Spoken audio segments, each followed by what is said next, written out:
شرا ان ھذا الا ملک کریم۔ جب عورتوں نے یوسف کو دیکھا اس کی بڑائی بولنے لگی اور اپنے ہاتھ کاٹ لیے اور بولی اللہ کو پاکی ہے، یہ تو جن سے بشر نہیں، یہ تو نہیں مگر کوئی معزز فرشتہ، یہ تو اللہ کا کوئی فرشتہ لگتا ہے۔ مصر کی عورتوں نے اپنے ہاتھ کاٹ لیے، انہیں قطعاً کوئی تکلیف نہ ہوئی، حالانکہ ہاتھ کٹ رہے ہیں۔ وجہ یہ تھی کہ یوسف علیہ السلام سامنے موجود تھے، اور یوسف علیہ السلام کے جمال کے اندر اس قدر محو تھی کہ جسم کٹ گیا، کوئی تکلیف نہ ہوئی۔ آپ اندازہ فرمائیں کہ یوسف سامنے ہو تکلیف نہ ہو، اور اگر خالق یوسف سامنے ہو تو تکلیف کیسے ہوگی؟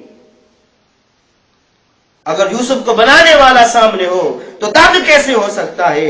جب شہید کے جسم پر دشمن کی تلوار چلتی ہے تو دیدار الہی نصیب ہو جاتا ہے۔ یہی وجہ ہے کہ شہید کو زخموں کی درد نہیں ہوتی، شہید کو زخموں کی درد نہیں ہوتی۔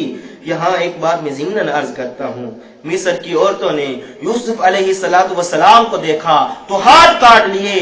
ام المومنین اما عائشہ صدیقہ فرماتی ہیں اگر مصر کی عورتیں میرے سرتاج کو دیکھ لیتی تو ہاتھ کاٹنے کی بجائے اپنے دل کو کاٹ کر رکھ لیتی،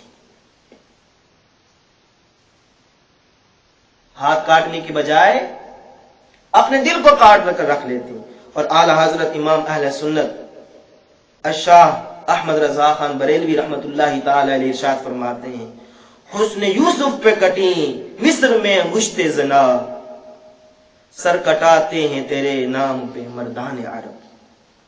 مصر کی عورتیں، ادھر مصر کی عورتیں ہیں، عرب کے مرد ہیں، ادھر انگلیاں کٹ رہی ہیں، ادھر سر کٹ رہے ہیں، ادھر انگلیاں کٹ رہی ہیں، ادھر سر کٹائے جا رہے ہیں۔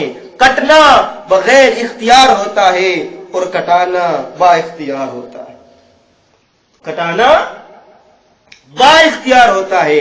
کٹ جانا کوئی بڑی بات نہیں، کٹانا بڑی مشکل بات ہے، مگر کٹانا یہ بڑی مشکل بات ہے۔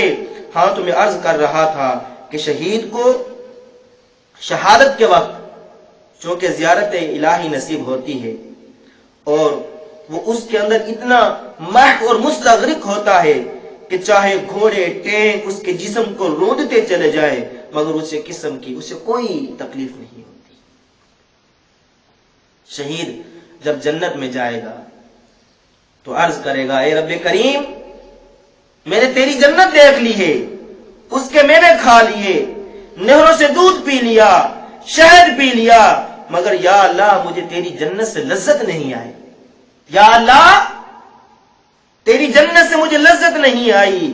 اللہ اکبر، اللہ تبارک و تعالی ارشاد فرمائے گا اے میری راہ میں جان قربان کرنے والے، میری جنت میں کس چیز کی کمی ہے؟ وَلَكُمْ فِيهَا مَا تَشْتَهِي أَنفُسُكُمْ، اور جو تم خواہش کرو اس میں موجود ہے۔ شہید عرض کرے گا یا اللہ مجھے وہ لذت جو میدان جہاد میں دشمن کی تلوار کی دھار کے نیچے آئی تھی یہاں نہیں ملتی، میری خواہش ہے کہ مجھے دنیا میں واپس بھیج دیا جائے، پھر میدان جہاد ہو، دشمن کی تلوار ہو، میری گردن میرا جسم ہو اور دشمن کے گھوڑے، پھر تیری راہ میں اقتل قتل کیا جاؤں، ثم احیا پھر زندہ کیا جاؤں، ثم اقتل پھر قتل کیا جاؤں۔ یہ عمل مجھے تیری جنت سے پیارا ہے۔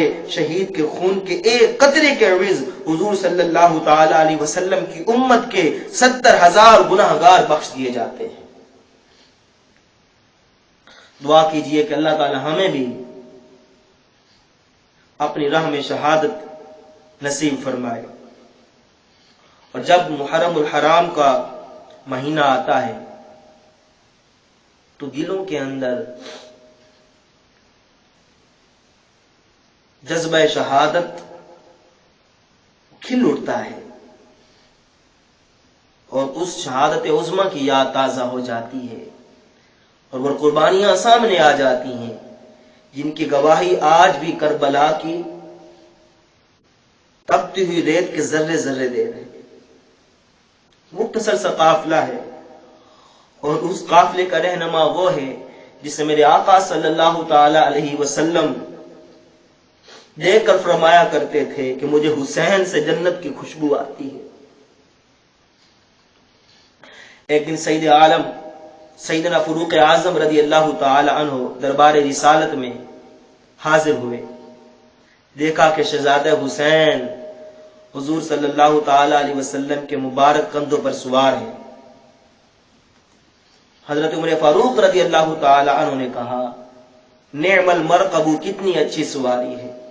یہ سن کر حضور صلی اللہ تعالی علیہ وسلم نے فرمایا نعم الراکب، سوار بھی کتنا اچھا ہے، سوار بھی کتنا اچھا ہے. اور کربلا کے اس عظیم شہید کی فضیلت میں ایک اور حدیث مبارک کا سنیے. امام ابن حجر عسقلانی رحمت اللہ تعالی علیہ نے اس حدیث کو اپنی کتاب الاصابہ میں نقل فرمایا ہے. ارشاد فرماتے ہیں کہ ان ابی ہریرہ رضی اللہ تعالی عنہ، ابی ہریرہ فرماتے ہیں میری ان آنکھوں نے دیکھا اور کانوں نے سنا کہ حضور صلی اللہ تعالی علیہ وسلم حضرت حسین رضی اللہ تعالی عنہ کے ہاتھوں کو پکڑے ہوئے تھے اور حضرت امام حسین نے پاؤں حضور کے پاؤں پر رکھے تھے اور رسول اللہ صلی اللہ تعالی علیہ وسلم فرما رہے تھے اے ننھے قدموں والے چڑھ آ، اے ننھے قدموں والے چڑھ آ. چنانچہ شہزادہ حسین جس میں اطہر پر چڑھنے لگے، یہاں تک کہ اپنے قدم حضور صلی اللہ تعالی علیہ وسلم کے سینے پر رکھ دیے. پس حضور نے فرمایا منہ کھول. پھر آپ نے لعاب دہن حضرت امام حسین رضی اللہ تعالی عنہ کے منہ میں ڈالا اور منہ چوم لیا. پھر کہا اے اللہ اسے محبوب رکھ کیونکہ میں اسے محبوب رکھتا ہوں. آپ اندازہ فرمائیں کہ جس کی تربیت سرور عالم صلی اللہ تعالی علیہ وسلم کی گود مبارک میں ہو، جس کے منہ میں مصطفیٰ صلی اللہ تعالی علیہ وسلم کا لعاب دہن ہو، اس کی شان کا اندازہ کون کر سکتا ہے. اور تربیت کا یہ عالم تھا کہ ایک مرتبہ زکوٰۃ کی کھجوروں کا ٹوکرا رکھا تھا اور شہزادہ حسین کے بچپن کا زمانہ تھا. ایک کھجور اٹھا کر منہ میں رکھ لی تو حضور صلی اللہ تعالی علیہ وسلم نے فوراً انگلی ڈال کر کھجور نکال دی اور فرمایا کخ کخ چھی چھی، یعنی ناپاک ہے مت کھا کیونکہ زکوٰۃ کا مال سادات پر حرام ہے. اور حضرت امام حسین رضی اللہ تعالی عنہ تقریباً 7 سال 7 ماہ اور 7 دن حضور صلی اللہ تعالی علیہ وسلم کے سایہ شفقت میں رہے اور اس تربیت نے آپ کو علم و فضل، شجاعت، سخاوت، ہمت، تقوی اور طہارت اور زہد کی مکمل تصویر بنا دیا. یہاں میں صرف آپ کی ایک شفقت اور مہربانی کا واقعہ عرض کرتا ہوں. ایک دن آپ کے ہاں چند معزز مہمانوں کی دعوت تھی. ایک غلام نے کہا کہ ایک غلام نے کھانے کا قیمتی برتن لاپرواہی میں توڑ دیا. آپ نے اس کی طرف غصے سے دیکھا. وہ غلام قرآن کریم کا عالم تھا. اس نے فوراً یہ آیت پڑھی والقاظمین الغیظ، مومن جو ہیں وہ غصے کو پی جانے والے ہوتے ہیں. مومن غصے کو پی جانے والے ہوتے ہیں. یہ سن کر امام حسین نے فرمایا قزمت غیظی، میں نے غصے کو پی لیا. پھر اس غلام نے آیات کا اگلا حصہ تلاوت کیا والعافین عن الناس، لوگوں کو معاف کرنے والے. آپ نے فرمایا عفوت عنک، میں نے تجھے معاف کر دیا. غلام نے آیت پوری کرتے ہوئے پڑھا واللہ یحب المحسنین، اور اللہ احسان کرنے والوں کو پسند فرماتا ہے. آپ نے فرمایا میں نے تجھے اللہ کے لیے آزاد کر دیا، میں نے تجھے اللہ کے لیے آزاد کر دیا. اللہ اکبر.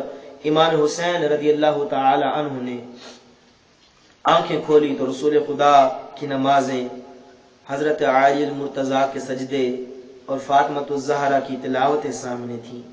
پھر ساری عمر اسی ذوق میں کٹی حتیٰ کہ تیروں کی بارشیں، نیزوں کی انیاں اور تلوار کی دھاریں بھی اس سر کو بارگاہ میں جھکنے سے باز نہ رکھ سکی۔ لگا دی ہے میرے محبوب نے ایسی لگن مجھ کو، گزاروں گا اسی لذت میں باقی کی عمر اپنی۔ امام علی مقام رضی اللہ تعالی عنہ کی پیدائش کے ساتھ ہی ان کی خبر شہادت مشہور ہو چکی تھی۔ حضرت ام سلمہ رضی اللہ تعالی عنہا سے مروی ہے، آپ فرماتی ہیں کہ رسول اللہ صلی اللہ تعالی علیہ وسلم نے فرمایا کہ جبریل نے مجھے اطلاع دی ہے کہ میرا فرزند سرزمین فرات میں شہید کیا جائے گا۔ میں نے جبریل سے کہا کہ ان کے مقتل کی مٹی لا کر دکھاؤ۔ بس یہ مٹی وہاں سے لائے، پھر وہ مٹی حضور صلی اللہ تعالی علیہ وسلم نے ام سلمہ رضی اللہ تعالی عنہا کو دے دی اور فرمایا جب یہ مٹی خون بن جائے گی تو میرے بیٹے کے قتل کا دن ہوگا،